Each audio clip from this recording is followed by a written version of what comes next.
as wildfires destroy communities, decimate forests, and spew toxic pollution into the air. And we can't stay in our partisan corners while frontline communities suffer. Republicans and Democrats are coming together to chart a better path forward, starting today with the giant sequoias.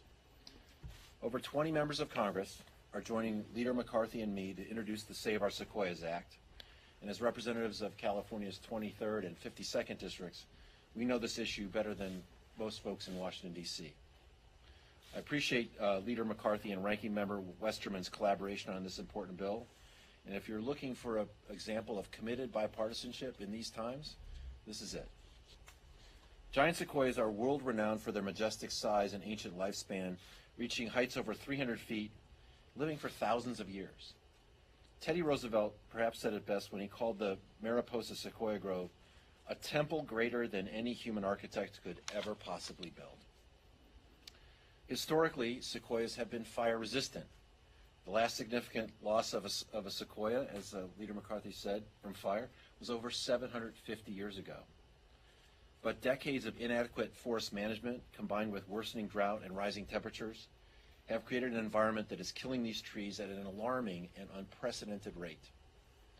In just 2 years, catastrophic wildfires have decimated 19% of all giant sequoias. Scientists tell us that we have a narrowing window of opportunity to protect the remaining trees, and if we fail to act, we could lose the giant sequoia forever within the coming decades, in the next 25 years. In May, I visited Sequoia National Forest with Leader McCarthy, Representatives Westerman, Costa, Valadeo, and Pineda. We saw the destruction from recent fires in Sequoia National Forest, and we marveled at the remaining healthy trees. We met with community members, the Tule River Tribe, Save the Redwoods League, local mill owners and cattle ranchers. To name a few, we heard loud and clear that immediate action is required.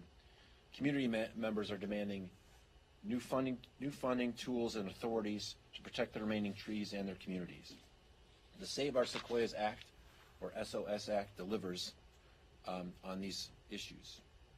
After months of negotiation and engagement with land managers, environmentalists, industry representatives, tribal partners, state and local officials in California, and sequoia experts, we've crafted a comprehensive bipartisan bill that meets the scale of the crisis. Specifically, the bill equips land managers with the resources and tools needed to rapidly implement massive forest restoration projects. It enhances coordination between federal, state, tribal, and local land managers, creates a giant sequoia health and resiliency assessment to inform forest management projects and study giant sequoia health and resiliency, provides new funding to support forest restoration projects, and declares an emergency in the sequoia groves to proactively implement sequoia protection projects and maintain sound environmental analysis. This bill, this bipartisan bill, gives us the best chance to save the remaining giant sequoias. It's received robust local and national support, including from the California Department of Forestry and Fire Protection. We work closely with the governor's people on this. The Tule River Tribe, Save the Redwoods League, Tulare County, National Park and Forest Foundations, the grassroots wildland firefighters. In addition to protecting the giant sequoias, the bill will also further our rural development and climate goals. To stop severe fires, we need to create and maintain good-paying jobs, restoring forests, utilize forest residue removed from forests, and fighting inevitable fires. Rural communities need our support so they can establish sustainable circular economies with forest management and wildfire resilience at the core.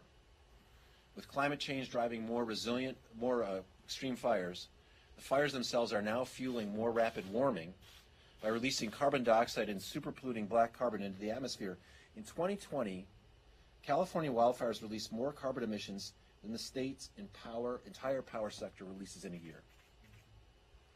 For sequoias specifically, which this bill is about, this is just about sequoias, the trees rank second to coastal redwoods in their ability to absorb carbon dioxide.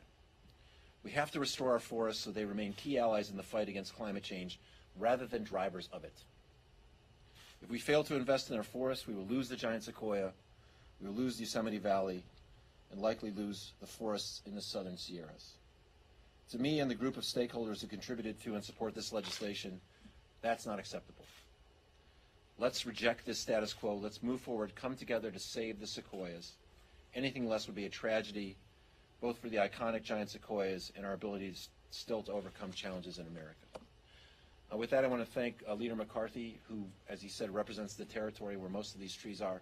Also my friend Bruce Westerman, who will tell you he's the only conservative at the Yale School of Forestry, where he got his degree. He's got a master's degree in forestry. He's a great resource to Congress and to California. He came from Arkansas to California on our trip. Has been really helpful in figuring out, helping us with the science. Also, my colleagues here, Mr. Panetta and Mr. McClintock. This is a great day, and really appreciate the support. Thank you. Well, thank you, Scott. And I'll be the first to say that without Scott Peters' work and help, we wouldn't be here today. And I think this is not just a good day for sequoias, but it's a good day for America. It's a good day for Congress, where we can come together and show how Congress should really work on very important issues. When we're talking about Sequoiadendron giganteum, or giant sequoia, the most iconic tree on the planet, I would dare say. And it's not just iconic in the sense of a tree, it's also iconic in the sense that it ranks right there with the Statue of Liberty, the Grand Canyon, Mount Rushmore, and our sequoia groves. If you've never had a chance to visit one of these places, you're truly missing a great piece of Americana.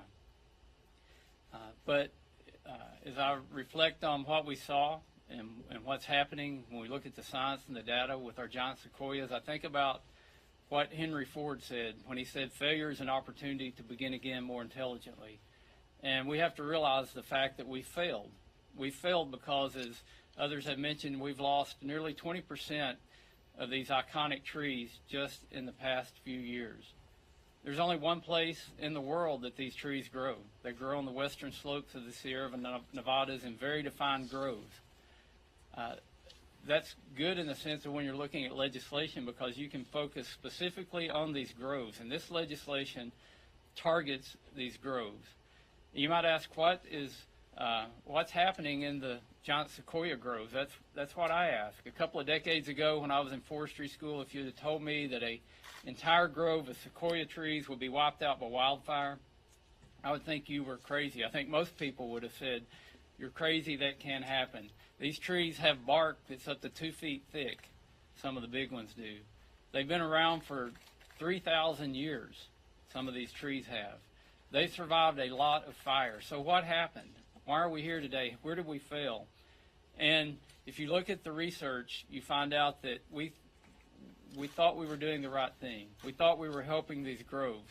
We were putting the fires out when they started, but the research shows that for centuries, there were an average of 31 fires per century in these groves until the 20th century, when Native Americans, right after the gold rush in California, they quit doing controlled burns in the groves, and then the Forest Service was established around the turn of the century, and we just started putting the fires out. So for an entire century, the 20th century, there were an average of 3 fires. We went from 31 to 3 in the groves in California. So what happened in those 100 plus, nearly 150 years of no fire in the sequoia groves? Well, there's a tree called a white fir. It's a shade intolerant tree, which means it can grow up in the shade. It doesn't need sunlight, it grows very slowly. And over 100 years, these trees grew up, and the tips of them got into the lower crowns of the giant sequoias.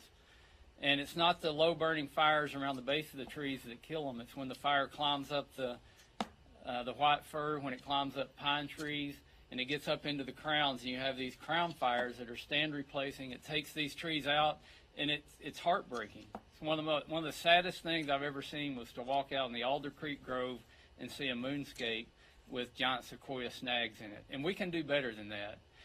That's why we're here today, is because we're going to do better. We're going to come together as Congress. We're going to push this issue. It's very specific to 2 congressional districts in California, but it is important to our whole country. I'm from Arkansas, a long ways from California, but these groves have a lot of special meaning to me and to all Americans. So I'm thrilled that we're here today working on bipartisan legislation, that we went to the communities where we visited with the local experts. There are 4 different people that have, if you want to call it, ownership in these groves. You got the Park Service, the Forest Service, the state of California, and the Tule River Tribe that has sequoia groves. So we're trying to bring everybody to the table, get input, have a very focused goal specifically on these sequoia groves, and we're going to make a difference here.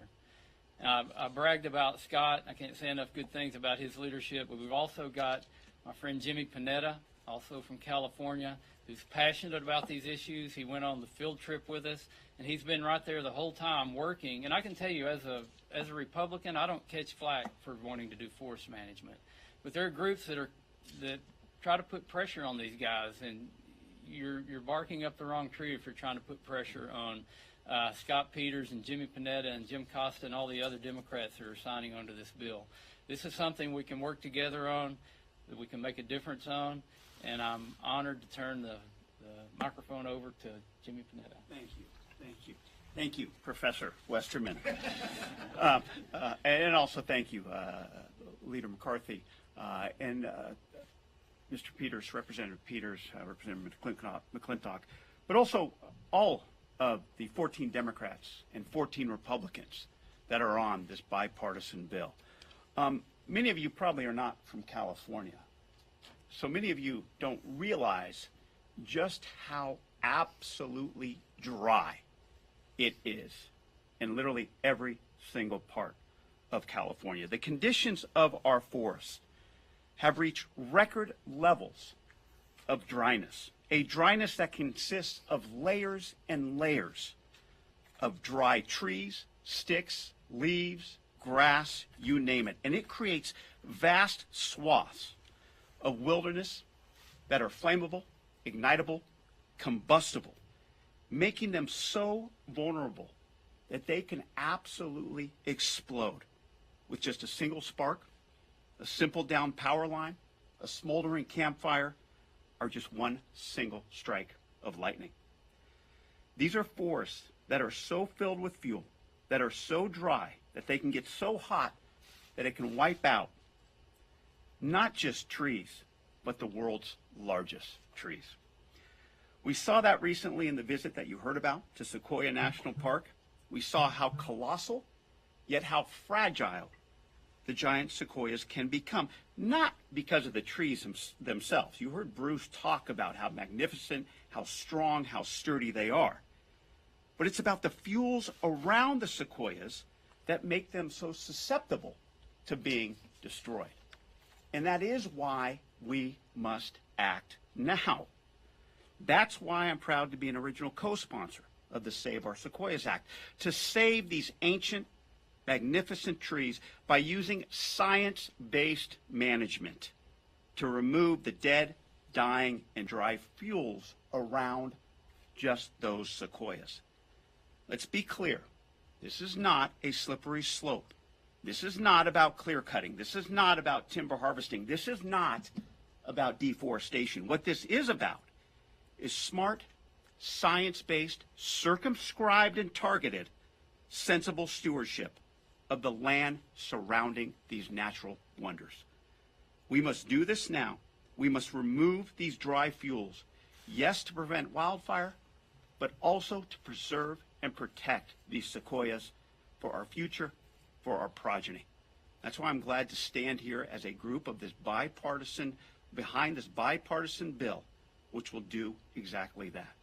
So once again, thank you for being here today. Thank you for your leadership, Leader McCarthy, and it's my honor to introduce Representative Tom McClintock, who understands well what it means to do everything we can to protect these sequoias.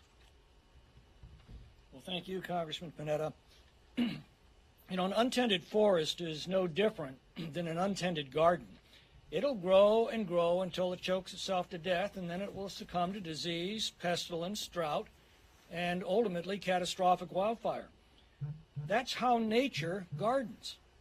And that's what's happening today throughout the Sierra Nevada. Either we carry excess timber out of the forest, or nature will burn it out of the forest. We formed the Forest Service 100 years ago to do some gardening, to carry out excess timber, to keep our forests healthy and resilient for every generation to enjoy.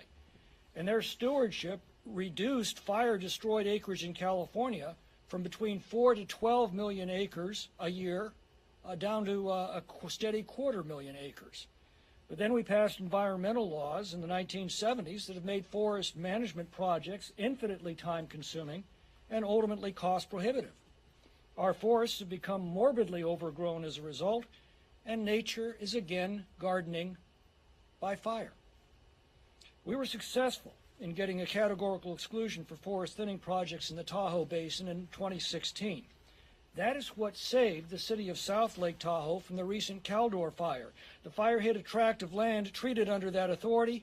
It lay down, and firefighters could extinguish it. This bill effectively extends that authority to protect the sequoias. What we really need is to have that same authority to protect all of the Sierra, in fact, all of our national forests. But for now, I'm pleased to join Leader McCarthy and my colleagues in this effort to save our precious sequoia for future generations. This bill itself is focused just on the groves. We know the devastation just in the last 3 years, almost 20%. This is devastating to the tree, it's devastating to the environment, the emissions it lets out. But these trees are just so iconic that they can bring a Congress that's divided together. When you think about it for one moment, Bruce Westerman, with a master's in forestry from Yale, Scott Peters, whose political career and his personal career has been about the environment. But they watch, if they do nothing, these trees will no longer be there for a future generation. Teddy Roosevelt also said trees are the lungs of the earth. They bring in CO2, they hold the carbon, they release the oxygen. These are the largest trees on earth. When we were touring, and have you watched this, the devastation, but the beauty of these trees. What's interesting, you watch people from around the country, but not just around the country, around the world come to see them. We are blessed that they're in California, but we cannot sit back. I know there's a lot of politics in D.C. The one thing I will say, there's no politics when it comes to this. We can disagree on other things, but I think all of America can come together, because if Congress does not act, they will no longer be there. And so that's what brought us together. And the uniqueness is so many times bills are written right here, just in a committee. This is different. We could all have our own opinions, but how many times do you see members on both sides of the aisle get in a car together with Forest Service, the Tule Indian River Tribe, with the stakeholders around, and drive grove to grove to have a better understanding, and that we all have the same questions we can ask and hear the same answers. And the one thing that we went away from that day is that we had to act. It's not easy putting something together, but I want to thank the members behind me and those who are on the bill, a number of Republicans, a number of Democrats. And I will tell you, their only priority is to save the groves of the sequoias. With that, let's open it up for some questions. Yes, ma'am.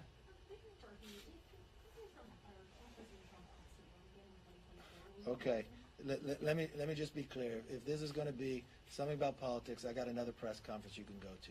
This is a unique situation that we have giant sequoias that have lived for thousands of years. And in the last 3 years, 20% of them have been wiped out. I know you got to do your job, but I would ask one favor. I think the country needs to know about this. There's a lot of other times to ask me questions that could be politics. This is not a stage for that. This is a stage about sequoias. Yes, sir. It's not about politics, but it's about something in the news. And the last several days, You'll get the same answer if it... Republican officials have testified there's been no widespread fraud. Have you ever visited a sequoia? You want to take your kids? I will bring you on a tour. You know what? I'll make this promise to you. Let's go up on a tour. You bring your cameras. You do a story on that, and then I'll do a live interview with you, any politics you want to, if you run that story. Okay? Thank you. Yes, sir. Yes, sir. Josh, a Politico energy reporter. I'm wondering on the piece of this legislation that this is more for Leader McCarthy, maybe Peter, but just, the role that these trees play in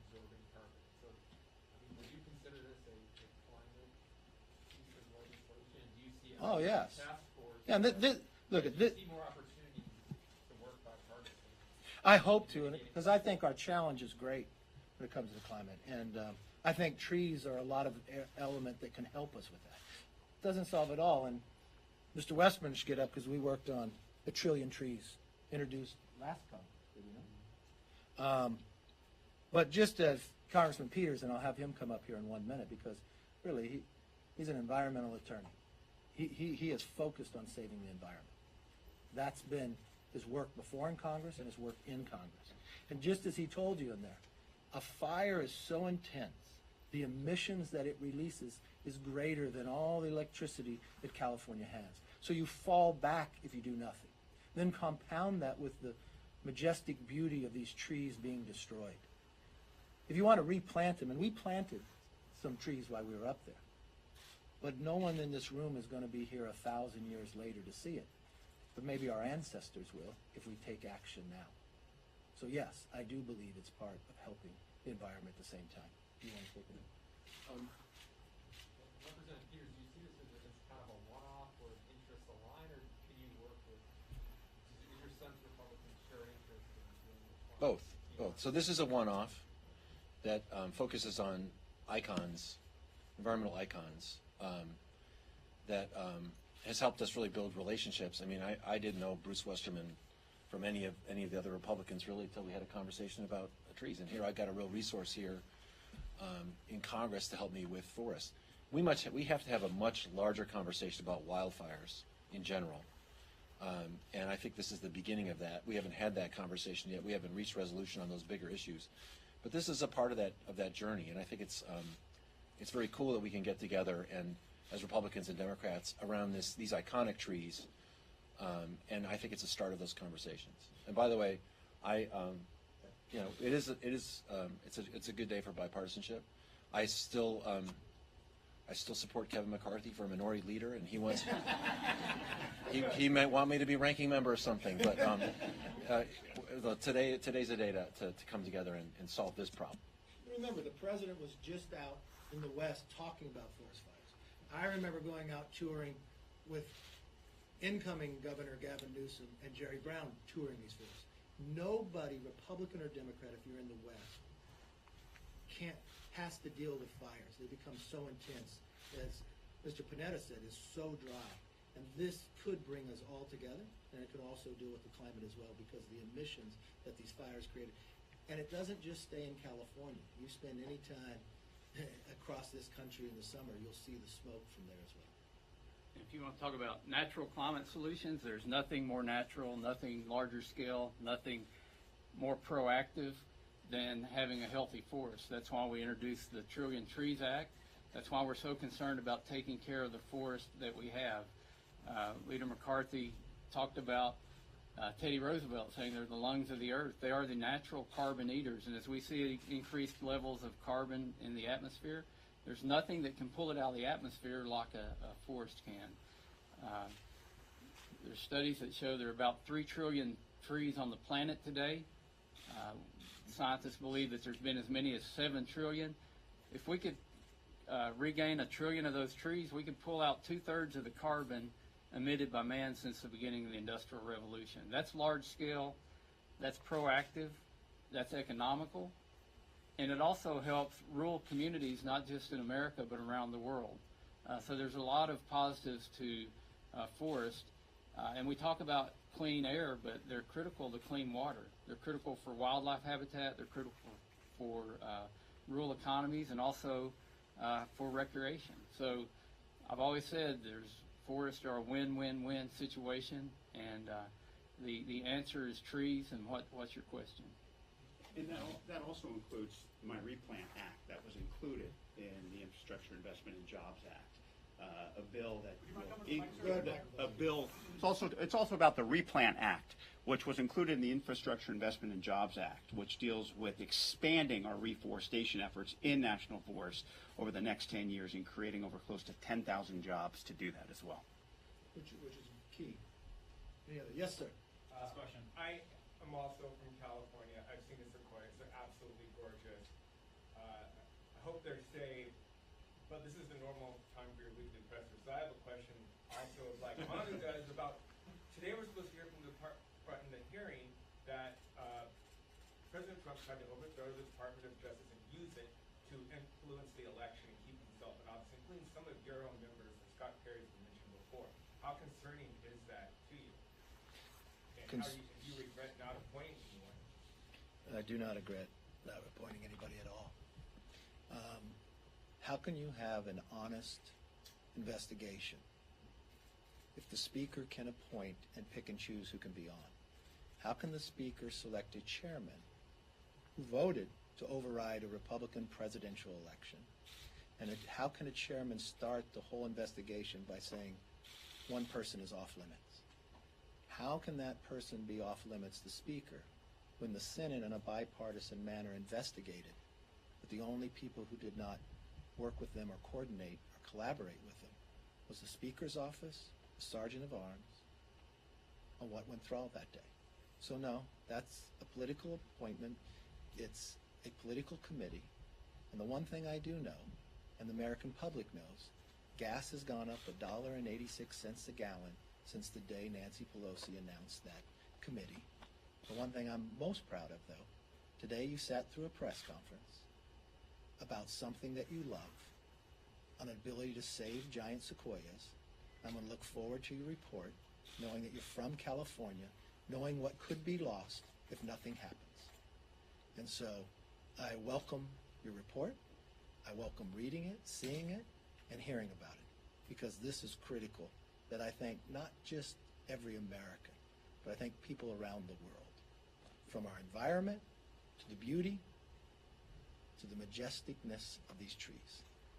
I do not want to be the generation that lost it because they are more concerned about something that politically happened a year ago than it was about what's happening today.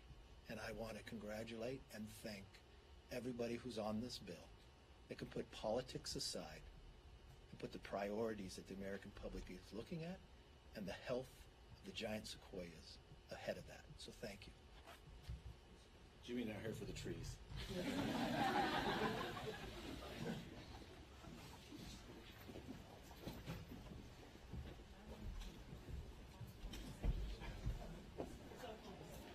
Got a trillion trees reference before it was over.